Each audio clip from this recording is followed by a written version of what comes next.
Tepat di hari ini, pemerintah Indonesia memasuki lembaran baru dengan dilantiknya anggota MPR, DPR, dan DPD masa jabatan 2014-2019. Lewat Suara untuk Negeri, NET mengajak Anda turut memantau kiprah mereka. Kami hadirkan siaran langsung dari gedung parlemen, di sana ada Ardia Rahma. Ya, Marisa dan Taufik, hari ini 560 anggota DPR dan juga 132 anggota DPD akan dilantik. Dan hari ini sudah kumpul semua, baik itu para calon anggota yang akan dilantik, lalu juga dari RI 1, Gubernur DKI Jakarta Joko Widodo juga hadir.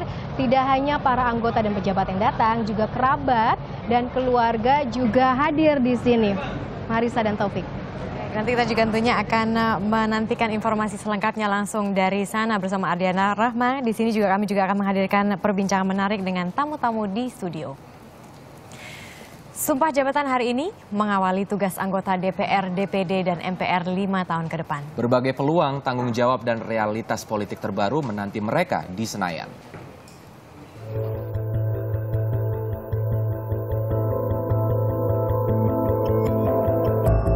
Sumpah jabatan mengawali tugas anggota DPR, DPD, dan MPR 5 tahun ke depan.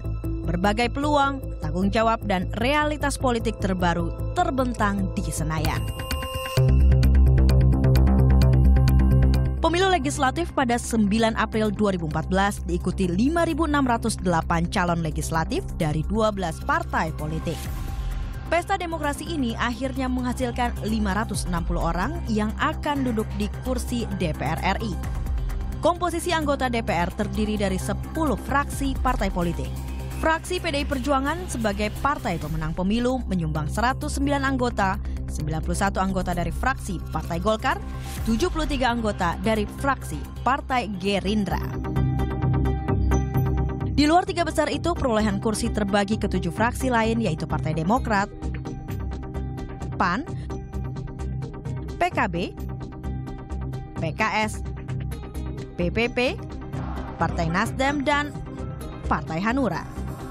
Sebanyak 560 anggota DPR dan 132 anggota DPD secara otomatis akan jadi anggota lembaga negara dengan kewenangan tertinggi, yaitu Majelis Permusyawaratan Rakyat. Anggota DPR baru sudah disambut berbagai pekerjaan rumah di depan mata. Beberapa di antaranya perlu mendapat prioritas seperti revisi Kitab Undang-Undang Hukum Pidana atau KUHP dan Kitab Undang-Undang Hukum Acara Pidana atau KUHAP. Isu pemekaran wilayah berupa daerah otonom baru merupakan warisan DPR sebelumnya. Realitas politik di DPR menunjukkan persaingan sengit antara koalisi merah putih dan koalisi pendukung pemerintahan baru. Publik akan menanti apakah peran strategis DPR sebagai kekuatan penyeimbang akan menghasilkan kebijakan yang berkualitas atau justru lebih banyak bermuara pada drama.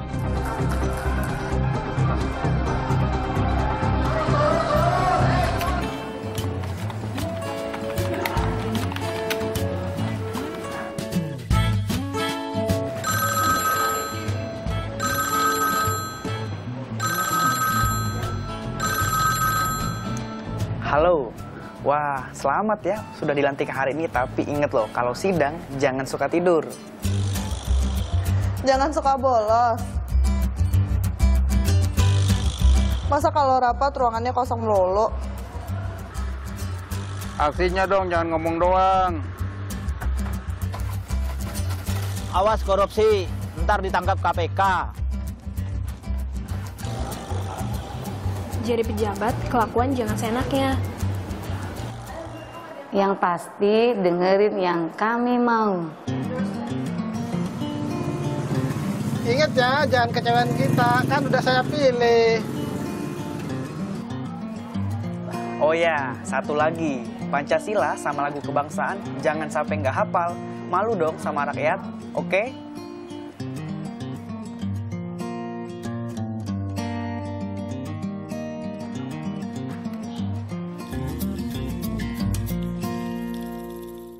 Nah, itu tadi kita melihat harapan dari masyarakat Indonesia, itu memang menjadi perwakilan lah dari masyarakat Indonesia. Tentunya ya jangan tidur lagi. Terus terutama yang nomor 1, Taufik, itu jangan korupsi, jangan sampai ke bawah sistem, kan? Ya. Iya, tepat Kalau saya sekali. telepon, halo Pak, jangan lupa absennya yang rajin ya. Iya. Karena sidang paripurna terakhir aja kemarin banyak banget yang absen loh, Mar ya. Itu kurang dari 50% bahkan yang hadir tuh. Padahal itu sidang terakhir, sayang sekali ya. Makanya, exactly. Ya, pelantikan anggota Majelis Permusyawaratan tengah berlangsung di gedung MPR DPR Jakarta. Di sana sudah ada Ardia Rahma yang siap melaporkan perkembangan terbaru. Ardia, sampai mana prosesi pelantikan berlangsung?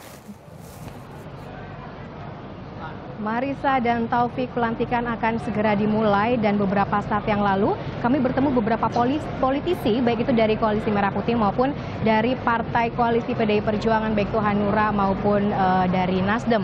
Dan salah satu politisi yang akan nantinya menjadi kandidat Ketua DPR RI adalah Fadil Muhammad dari Partai Koalisi Merah Putih. Dan berikut komentar dari Fadil Muhammad mengenai optimismenya menjadi Ketua DPR RI periode 2014-2019.